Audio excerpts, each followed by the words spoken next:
a la doctora Liliana Arciniegas Singüesa para que nos comparta su sabiduría. Liliana es una amiga de lucha, al igual que José, Lorena y Carol. Lili, como le decimos de cariño, hoy nos comparte su conferencia titulada Redimensionar la política educativa para resignificar la educación inclusiva. Trabajo en el que sostiene que pertenecer a más de una categoría de grupos desfavorecidos implica múltiples formas de discriminación, una serie de desventajas a nivel social, educativo y económico. En consecuencia, sostiene Liliana, se presentan factores distintos que se interconectan para intensificar las situaciones de exclusión. En este sentido, desde la política pública se generan medidas específicas amparadas en la normativa que tienen la intención de generar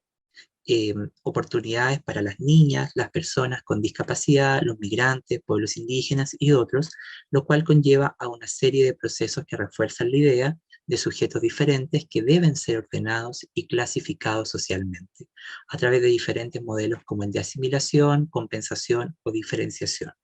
Por otro lado, los cambios políticos que intentan resolver los problemas sociales ocultan intereses particulares que afectan a la política educativa a través de acciones y reformas que se ven reflejadas en proyectos que esencializan la alteridad, quienes son, cómo deben ser, cómo deben educarse y cómo deben relacionarse con los demás. De esta manera entran en funcionamiento una serie de procedimientos que al estar inscritos en un juego de poder terminan convirtiéndose en enunciados verdaderos que hacen que la educación inclusiva se reduzca a incrementar el acceso y la participación de todos los estudiantes, en especial de aquellas personas excluidas o que históricamente han estado marginadas, obviando cambios sustantivos en las ideas, concepciones, actitudes, formación docente, organización escolar y una serie de atributos sustantivos. En consecuencia, sostiene Lili, es importante analizar la política desde una perspectiva diferente a fin de posibilitar la transformación en la educación desde la equidad y la justicia educativa. Lili es profesora y es licenciada en Ciencias de la Educación, además posee una especialización en educación preescolar y especial otorgada por la Universidad de la SUAY en Ecuador. También es máster en intervención en dificultades del aprendizaje, título otorgado por la Universidad de Valencia en España, y posee además un diplomado en cooperación al desarrollo otorgado por la Comunidad de Valencia en España. Es especialista en docencia universitaria por la Universidad de la SUAY en Ecuador, y además es candidata a doctora ya en su fase final, solo falta la defensa, por lo tanto podríamos decirle que es doctora, ¿no? En Humanidades y en Artes, con mención en Ciencias de la Educación por la Universidad Nacional de Rosario en Argentina. Actualmente se desempeña como docente e investigadora en la Universidad de la SUAY eh, y es docente invitada en los programas de posgrado de la Universidad Nacional de Educación UNAE del Ecuador, la Universidad Técnica de Machala y la Universidad de Cuenca, también en Ecuador. Es miembro del Grupo de Estudios en Inclusión de la Universidad de la SUAY, del Grupo de Investigación en Diversidad en la unidad de la Universidad Nacional de Educación UNAE, y es miembro fundador del Grupo de Estudios Latinoamericanos de Educación Inclusiva, coordinado por CELEI Chile. Además, es coordinadora de la Maestría en Educación, Mención, Gestión y Liderazgo de la Universidad de la SUAY, y además coordina y participa en proyectos de investigación y colabora como paracadémico evaluador de artículos y proyectos de acreditación en contextos locales, nacionales e internacionales. Ha sido ponente en diversos congresos internacionales como Ecuador, España, México, Chile, Perú, Argentina y Estados Unidos, y es coautora de libros, capítulos de libros y artículos científicos. Lili, adelante, el espacio es todo tuyo. Muchas gracias por tu generosa presentación, Aldo, y gracias por este espacio importante que se genera a través de CELEI. Voy a permitirme compartir algunas diapositivas para organizar las ideas que quisiera compartir con ustedes. La presentación, como bien decía Aldo, para el día de hoy tiene por objetivo el poder hacer un análisis de la política educativa. Suele ser bastante común en nuestros contextos, hablo concretamente del contexto ecuatoriano, que cuando hacemos referencia a la política educativa, a la política pública, consideramos que es la que nos permite avanzar hacia procesos educativos de igualdad. Sin embargo, hay otros términos que empiezan a generarse como la equidad, como la justicia, que probablemente si no redimensionamos a esta política, terminamos también generando una concepción, una definición o una postura de la educación inclusiva que, como bien hemos abordado a través de los diferentes amigos que hoy comentaban estas investigaciones y sus experiencias, terminan generando una confusión en torno a lo que actualmente entendemos por educación inclusiva. Por lo tanto, también me gustaría a mí empezar haciendo una pregunta en relación a quiénes son los otros. Si bien cuando hablamos de educación es importante que tomemos en cuenta que es escuela, que es educación, como bien señalaba José, es este espacio en el que está caracterizado por esta relacionalidad, por estas relaciones que obviamente son las que se posibilitan a través del encuentro entre docentes, docentes de estudiantes en general. Sin embargo, esta relacionalidad está cargada de una serie de connotaciones en función a esta idea que se tenga del otro.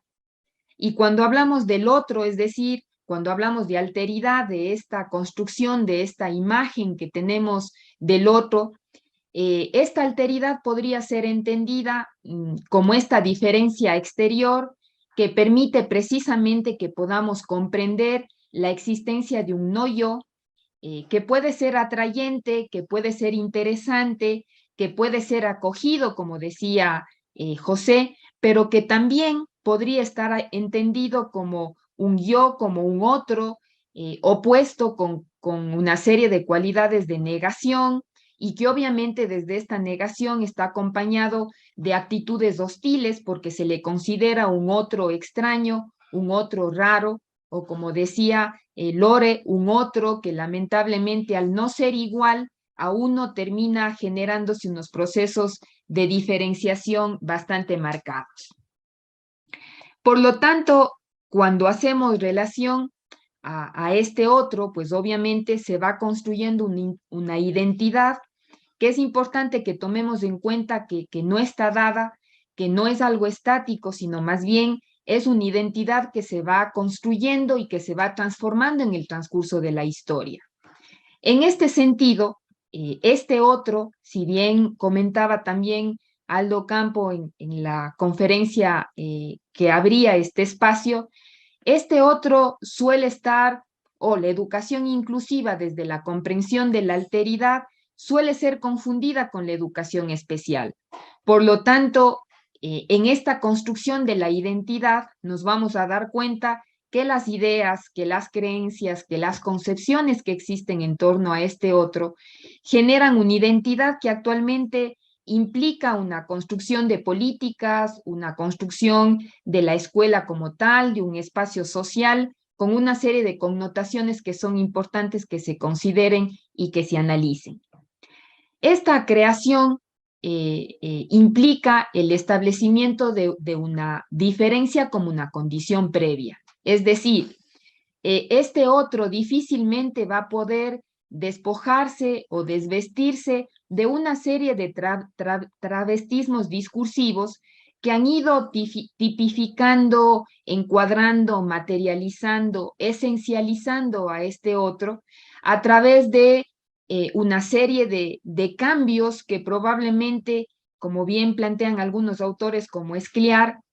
lo que hacen es ir generando otros nombres para referirse al otro, pero que en el fondo lo único que se ha hecho es cambiar los nombres, cambiar las ideas, pero hay ciertas ideas y ciertas creencias que siguen estando presentes. Este otro obviamente se constituye a partir del yo, y obviamente esta construcción se hace en medio de esta situación de relación en la que todos estamos inmersos, no solo en las instituciones educativas, sino en la misma sociedad como tal. Autores como Derrida, como Escliar, plantean que somos el mismo y el otro en conjunción y no en adición o sobreposición. Y desde esta perspectiva, lamentablemente, cuando se hace este análisis epistemológico del otro, nos damos cuenta que sigue siendo un sujeto aislado, un sujeto cargado de una serie de connotaciones, como decía, que termina generando una reducción de este otro por medio de conceptualizaciones, por medio, como bien decía Aldo, de este logos occidental que hace que lamentablemente terminemos quitándole la alteridad. Estamos todos conscientes que en el campo de la educación estamos inmersos en estos procesos de relacionalidad y por lo tanto no hay experiencia, no hay relacionalidad, no hay una relación social sin la aparición de un alguien o de un algo. Pero cuando necesitamos analizar quién es este alguien, nos damos cuenta que sigue estando centrado en una serie de miradas, en una serie de pronunciamientos que, que son importantes que analicemos y que también son necesarias que se planteen cómo han sido caracterizadas. En este proceso de encuentro con el otro, parece que todavía en nuestras sociedades, en nuestros contextos, hay una idealización hacia ciertas características como por ejemplo la heterogeneidad, características relacionadas con el hombre blanco, con el hombre sano, poderoso, capaz, que hace lamentablemente que estas idealizaciones terminen generando ciertas naturalizaciones cuando, como bien decía Lore, empezamos a analizar que hay otros diferentes. Entonces, por ejemplo, en el encuentro, en la mirada con este blanco, el otro descubre la negrura, como dice Rodríguez, o por ejemplo, que el lugar de la mujer no es responsabilidad del hombre, sino más bien de su naturaleza, porque algo le falta a la mujer. O que, por ejemplo, en el caso de la discapacidad, no hay esos cuerpos normales, esos cuerpos tallados en ciertos procesos históricos que hace que se generen una serie de situaciones que imponen esta normalidad y por lo tanto esta necesidad de que frente a la discapacidad continuemos con esta exacerbación o con esta necesidad de examinar bajo esta mirada de un otro normal, de un otro que termina cuestionando la existencia de personas que lamentablemente están planteadas en una matriz o que se quedan en esta matriz articulada por un poder, por un saber, por un ser o por un vivir que termina provocando una serie de discriminaciones y también de opresiones y de resistencias en las relaciones como tales. Por lo tanto, necesitamos, y esto es lo que coincidimos también en los planteamientos que hemos hecho hoy, esta reinvención del otro, esta necesidad de ya no pensarle al sujeto o a este otro como el origen del problema,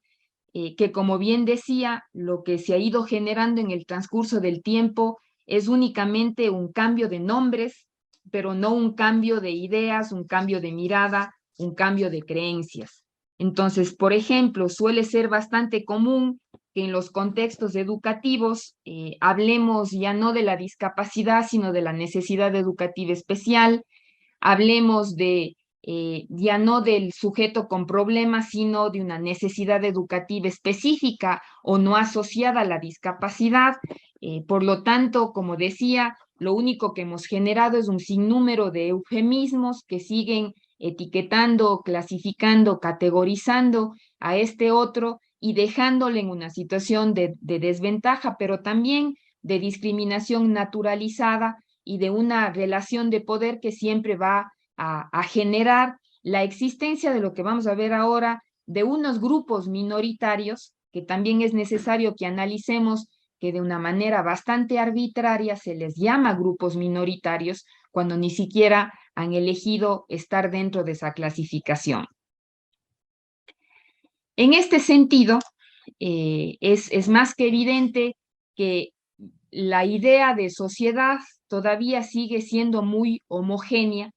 y eso hace que la existencia de grupos humanos diversos por diferentes situaciones, ya sea por su etnia, por su sexualidad, por su capacidad, por su cultura, por su lengua, por la religión, por el género, por su situación socioeconómica, entre otras, como bien dice Hunter Dietz, en lugar de considerarse fuentes de diversidad, más bien terminan convirtiéndose en fuentes de discriminación.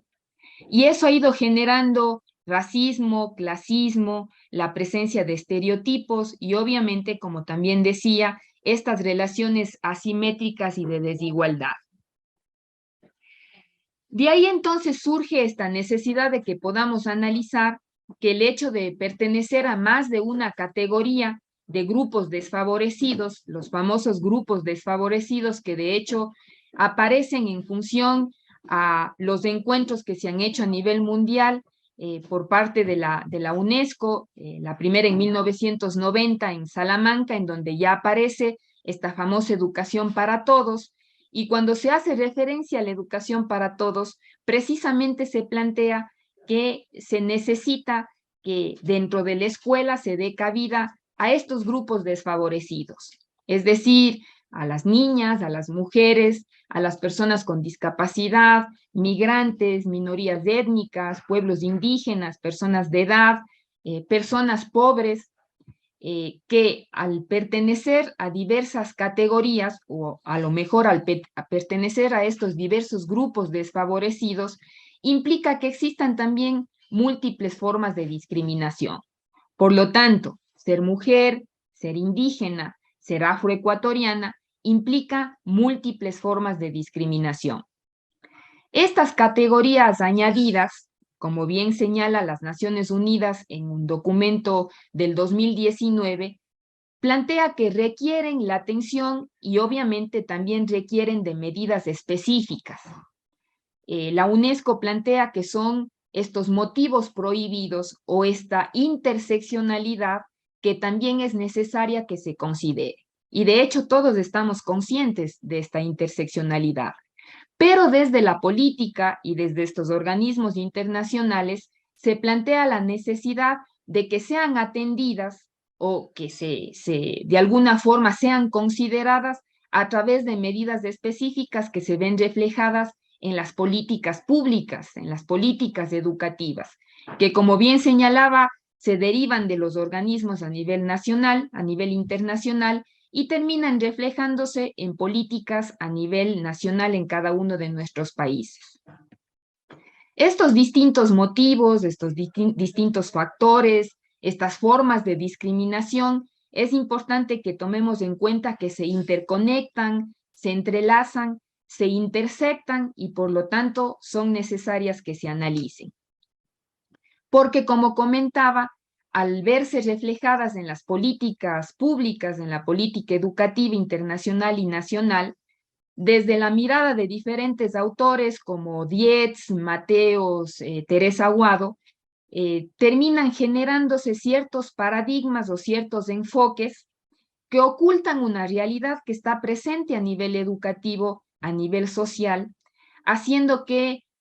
se refuerce esta idea de que existen sujetos iguales y sujetos diferentes, y por lo tanto a estos diferentes o con estos diferentes se debe promover una serie de modelos de atención, una serie de paradigmas que terminan ocultando una realidad o que terminan encubriendo este refuerzo de una visión todavía esencializadora o esta visión de diferenciación que está muy marcada a nivel educativo y a nivel social.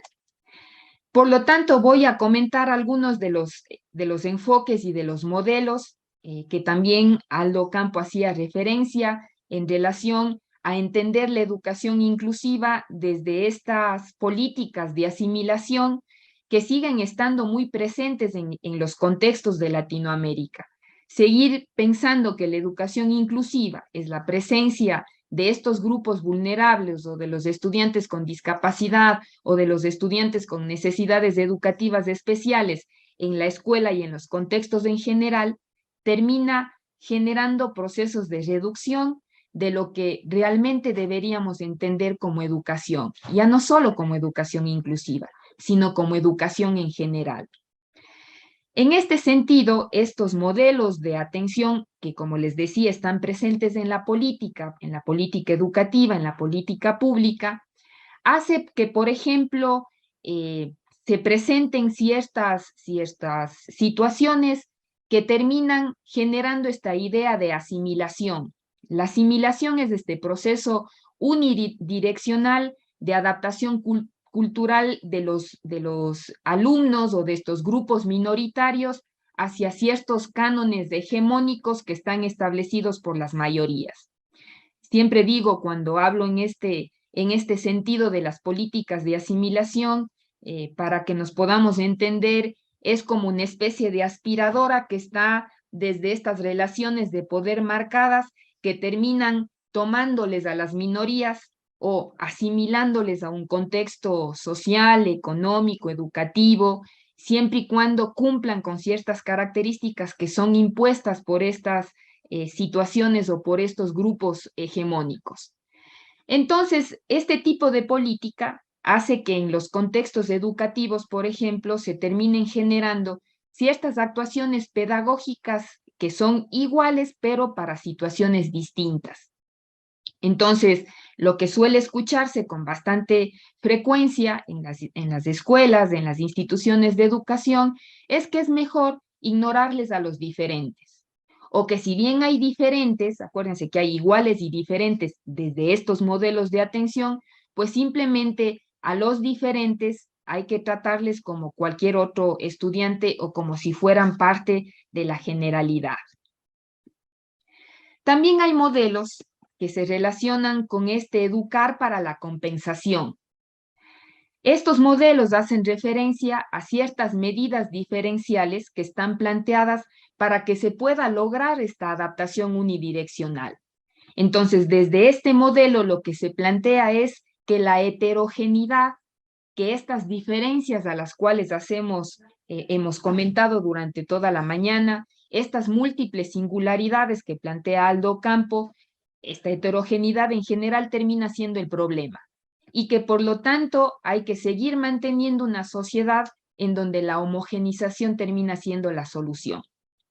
En consecuencia, si siguen apareciendo estos grupos vulnerables o estas minorías o estos diferentes, pues sencillamente lo que hace la política a través de estos modelos es compensar de alguna forma para que puedan tener cierto éxito o para que puedan adaptarse a los contextos educativos y a los contextos sociales en general. ¿Cómo se lo logra? Introduciendo ciertas medidas diferenciales, ciertas intervenciones pedagógicas que están destinadas a este otro diferente. Un ejemplo muy claro son las adaptaciones curriculares. Entonces, para los iguales vamos a trabajar con una planificación, con un modelo didáctico concreto, pero para los diferentes tenemos que terminar haciendo estas adaptaciones o generando estas medidas que terminan diferenciándoles mucho más a estos grupos o a estas personas. También existen otros modelos que terminan diferenciando o biculturalizando. Entonces, por ejemplo, cuando se plantea y se hace parte de los discursos comunes, que todas las comunidades distintas, y aquí hablamos, por ejemplo, de los grupos, de los pueblos y nacionalidades indígenas, o de estos grupos diferentes a nivel étnico, a los cuales se plantea que efectivamente desde la normativa, desde la ley, desde la política, al ser diferentes necesitan una educación específica. En el caso del Ecuador, tenemos un currículo para los mestizos, pero tenemos un currículo que está establecido para las escuelas interculturales bilingües, es decir, hay una educación específica para grupos concretos. ¿Qué hacen estos modelos? Nos hacen pensar que está bien que se conserve su cultura, su identidad, a través de un currículo que va agregando ciertos elementos, pero que a la final terminan diferenciando a estos grupos por sus características o por su condición. También existen modelos que siguen generando una educación genética. nos hacen pensar que los pobres resultados que suelen encontrarse en estos grupos que generalmente están dentro de grupos socioculturales distintos, dentro de las minorías culturales distintas, dentro de los grupos cuyas características, por ejemplo, es la pobreza, se justifica el fracaso escolar precisamente por sus características o por su condición. Es decir, se esencializa su situación. Estas características genéticas que nos hacen pensar que están presentes en estos grupos diferentes, hace que se justifique las expectativas bajas, hace que se justifique el fracaso escolar, porque precisamente se plantea que es muy difícil que se pueda ayudar a estos grupos minoritarios por su condición, por sus características que están o que terminan siendo esencializadas. Por lo tanto, en el contexto social, en el contexto educativo, se han generado una serie de modelos y de paradigmas, como les comentaba, que son planteados por estos autores, concretamente tomado lo que plantea Teresa Aguado y Hunter Dietz, una serie de modelos que terminan explicando las diferencias, pero desde el déficit, desde propuestas adaptativas o desde propuestas que terminan compensando a estas personas que aparentemente siguen siendo consideradas como las únicas diferentes. En el caso del modelo del déficit,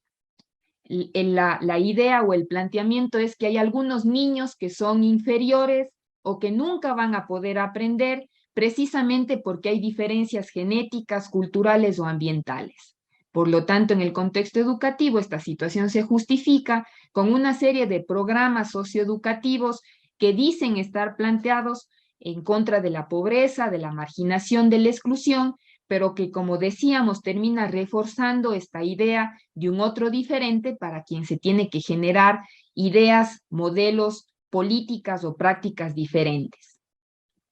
En el caso de los modelos diferenciales o adaptativos,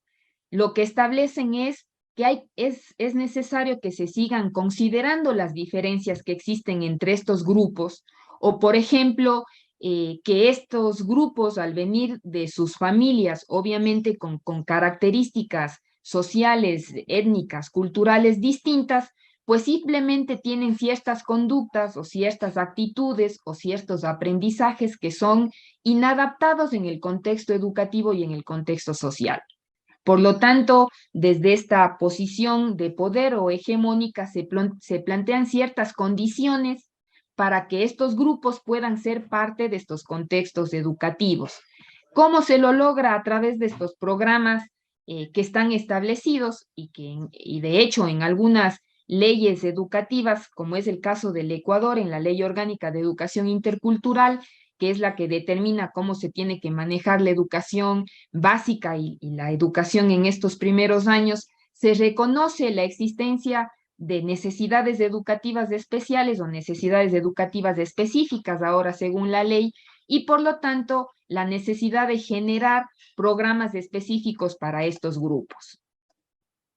En el caso de los modelos compensatorios, no reconocen la diversidad, no reconocen las diferencias, más bien estos modelos terminan generando estas clasificaciones o estos modelos jerárquicos que hace que se piensen que hay ciertas diferencias que son mejores que otras, que hay ciertas formas de pensar que son mejores que otras, incluso que hay ciertas formas de hacer o de sentir que son superiores a otras. Por lo tanto, terminan agrupando a nivel social y a nivel educativo por capacidades, se terminan agrupando por características o por ciertas condiciones. A estos grupos agrupados o para estos grupos se generan refuerzos, tutorías, clases de recuperación, clases de apoyo, precisamente porque se plantea que desde su condición o por sus diferencias son estudiantes o son personas que no van a poder aprender. Aquí algunos ejemplos, lo que les decía, lo que se genera a nivel de la política internacional y que se ha venido derivando a través de las conferencias mundiales. Tenemos la de 1990, 1994, 2000 y la última que fue la del 2015, vamos a ver que terminan generando o terminan reflejándose en la política internacional a través de una serie de medidas, a través de una serie de modelos, a través de una serie de estrategias concretas que, como les decía, terminan reforzando esta idea de que no existen diferencias, sino que existen personas iguales y personas diferentes. Un ejemplo a nivel internacional, en estas directrices de la UNESCO sobre la educación intercultural del 2006, está tomado textualmente lo que está puesto en otro color, se plantea que es necesario que se adopten medidas que faciliten la integración en el sistema educativo de grupos con necesidades culturales especiales. Es decir, el hecho de pertenecer a un grupo cultural o a un grupo étnico diferente, incluso arbitrariamente se plantea que estos grupos tienen necesidades culturales especiales. O por ejemplo, la CEPAL en el 2016 plantea que para lograr la igualdad de género y el empoderamiento de todas las mujeres y las niñas, se necesita que se generen en los diferentes países políticas y prácticas diferentes. Estos mismos autores que comentaba hace un momento, Dietz y Mateo, plantean que el empoderamiento termina generando prácticas de visibilización que, como decía, refuerzan esta idea de que sin esas prácticas, estos grupos, concretamente mujeres y niñas, jamás van a poder lograr estos espacios de igualdad que ya para otros grupos están considerados a nivel general y a nivel internacional. En el caso de la Comisión de los Derechos Humanos en el 2017, por ejemplo, planteó la necesidad de programas con el objetivo de reducir la pobreza y la pobreza extrema, y ahí, por ejemplo, se plantea como medidas compensatorias esta prestación económica que lleva una condicionalidad o una corresponsabilidad. Entonces, si ustedes se dan cuenta, estos modelos que terminan diferenciando, compensando o asimilando por las diferencias que están presentes, se ve reflejado en la política internacional, pero también en la política nacional. Y traje como ejemplo algo que está planteado en la Constitución de la República del Ecuador. En el artículo 47 se plantea específicamente que frente a las personas con discapacidad se tiene que garantizar una educación dentro de la educación regular, pero que los planteles regulares, y aquí les puse también con otro color, tienen que incorporar un trato diferenciado y los de la atención especial, la educación especializada. Y entonces dice, por lo tanto, va a ser necesario que se cumplan con ciertas normas de accesibilidad y como estas personas, las personas con discapacidad, por su condición, esta condición biologizada, esta condición, como bien decía Lore, que está planteada desde este modelo médico rehabilitador, no van a poder por su propia condición o por sus propias características ser parte de un contexto normal o regular y por lo tanto se les compensa, por ejemplo, implementando sistemas de becas y una serie de apoyos tanto curriculares como económicos que les permita adaptarse a un contexto social y a un contexto educativo en general. Por lo tanto, la necesidad que tenemos en este sentido es que podamos ir generando estas otras formas de pensar, estas otras formas de mirar a la que hacíamos referencia también a través de las diferentes participaciones que hemos tenido hoy, esta necesidad de poder reconceptualizar o poder redefinir o podernos replantear lo que venimos entendiendo como educación inclusiva. Yo le dejé esta pregunta de qué es entonces la educación inclusiva para el final, porque después de esta presentación o de poder entender que la política pública, la política educativa a través de los diferentes modelos termina reforzando o termina generando estos procesos de diferenciación entre iguales y diferentes, pues de ahí esta necesidad de replantearnos lo que se viene pensando como educación y de forma concreta como educación inclusiva. Porque ahí coincido plenamente con Carlos Escliar cuando él dice, no es cuestión de saber qué es la inclusión o qué es la diversidad, Es más, el poder, a veces los estudiantes en nuestros contextos de educación nos dicen, denos una definición o denos un concepto de lo que es la educación inclusiva, y siempre les digo que ahí corremos el riesgo de reducir un enfoque amplio que implica un posicionamiento más bien cuyo punto de partida es esta necesidad de poder considerar que las diferencias caracterizan a todos los seres humanos y que por lo tanto todos somos diferentes, y como consecuencia más bien se debería generar esta apertura para poder acompañar el aprendizaje en cualquier espacio educativo a través de esta relación entre iguales. Entonces, en este sentido, les decía que Escliar plantea precisamente, cuando hace referencia a la educación inclusiva, que la cuestión no es saber qué es la inclusión o qué es la diversidad, que es en el debate que muchas veces nos quedamos, ni siquiera, dice él, es de establecer el mejor concepto que describa el diferente, sino más bien la clave estaría en poder escuchar lo que hay al interior de eso que llamamos diversidad o inclusión, o más bien de poder comprender qué está pasando, que también nos decía José hoy, en estas experiencias, en estas relaciones, en estas miradas, en estas ideas que nos llevan a pensar ya no en un sujeto cargado de connotaciones negativas, a un sujeto deficiente, a un sujeto patologizado, sino más bien en un sujeto particular, en un sujeto singular. Aldo Campo también señala que la educación inclusiva no posee una teoría, de ahí esta necesidad de poder construir la epistemología de la educación inclusiva, porque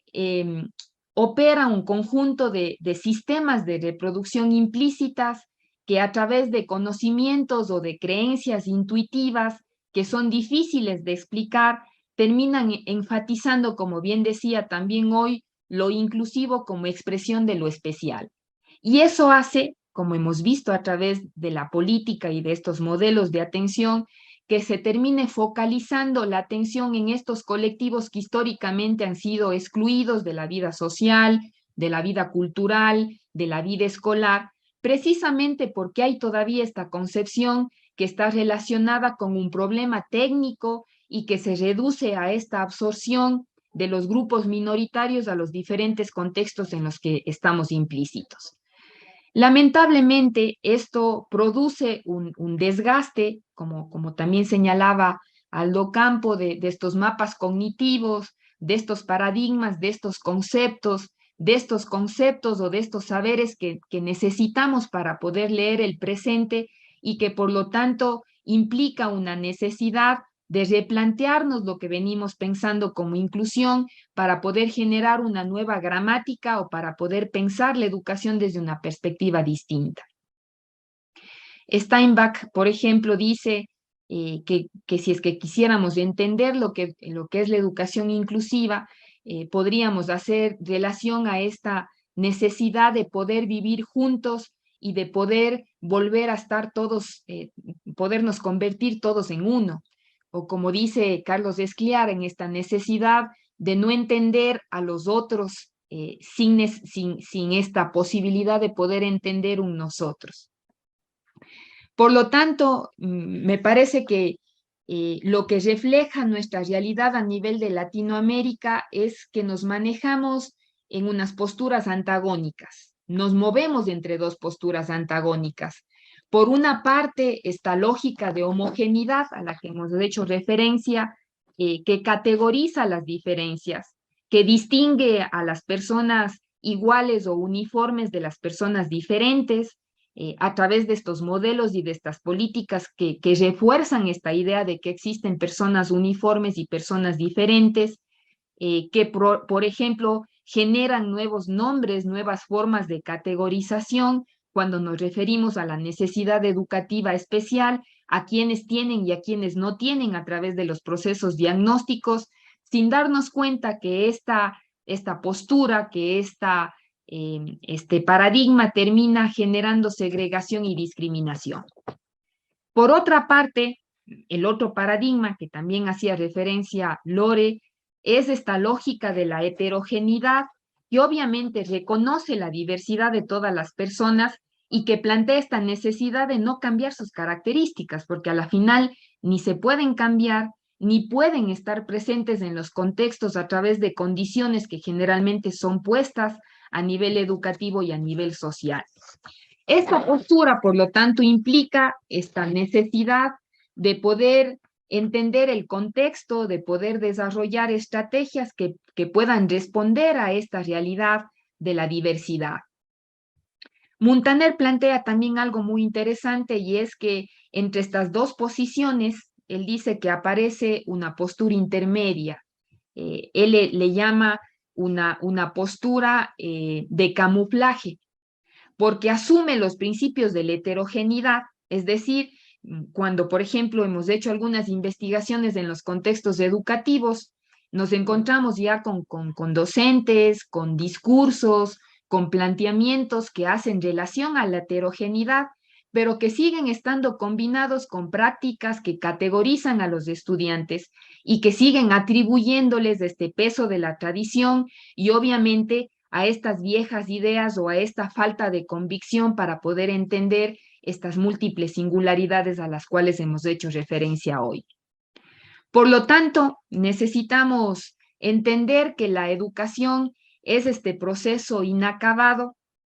que requiere de forma permanente espacios de reflexión y sin duda que agradecemos estos espacios porque nos permiten que se puedan ir generando estas alternativas de análisis que nos permitan comprender la pluralidad, las diferencias, que nos permitan entender que el ser humano no solo tiene una naturaleza fisiológica, porque en él incide la cultura y eso hace que aparezcan distintos estilos de vida, diferentes formas de pensar y de vivir la realidad, y que por lo tanto seguir o continuar con estas reducciones que se focalizan en el lenguaje, en la religión, en las orientaciones sexuales, lo que hacen lamentablemente es que se mantengan a nivel social estas estructuras jerárquicas de rasgos y de valores que hacen pensar que hay ciertas características que son estáticas, que son fijas, que se han ido adquiriendo y que por lo tanto hacen que se determinen ciertas identidades y que por lo tanto se legitimen y se reproduzcan estas desigualdades en cuanto a los repartos de poder, a los recursos y también a esta necesidad de poder generar otras formas de entender la educación. Precisamente también hemos visto hoy que la modernidad ha hecho que considere a la subjetividad en términos de poder. El otro en muchos contextos sigue estando considerado o sigue siendo visto o sigue estando pensado como un obstáculo que hay que superar. Y al respecto, por ejemplo, Alan Turing plantea que estas estigmatizaciones de las minorías que han sido definidas por su particularismo o por lo que la mayoría piensa como común o como normal, hace que terminen generándose estas racionalizaciones a las cuales también hace referencia Edgar Morin, que terminan aboliendo o que terminan haciendo que nos olvidemos que las diferencias están presentes y que por lo tanto lo que necesitamos es considerar a la persona desde estas diferencias, pero también que estas diferencias le hacen sujeto y que por lo tanto es igual a todos.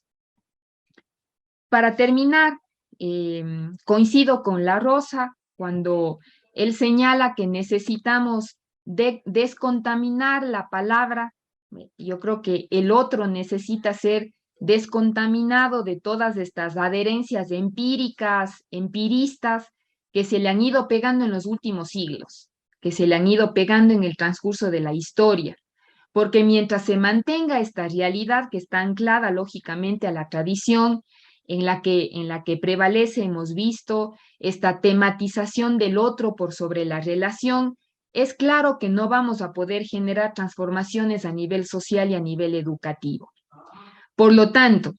el sujeto y la idea que se tiene de él tiene que ser redefinida. Ya Levinas dice que es importante esta posibilidad de pensar a partir del otro, pero desde una postura mucho más responsable,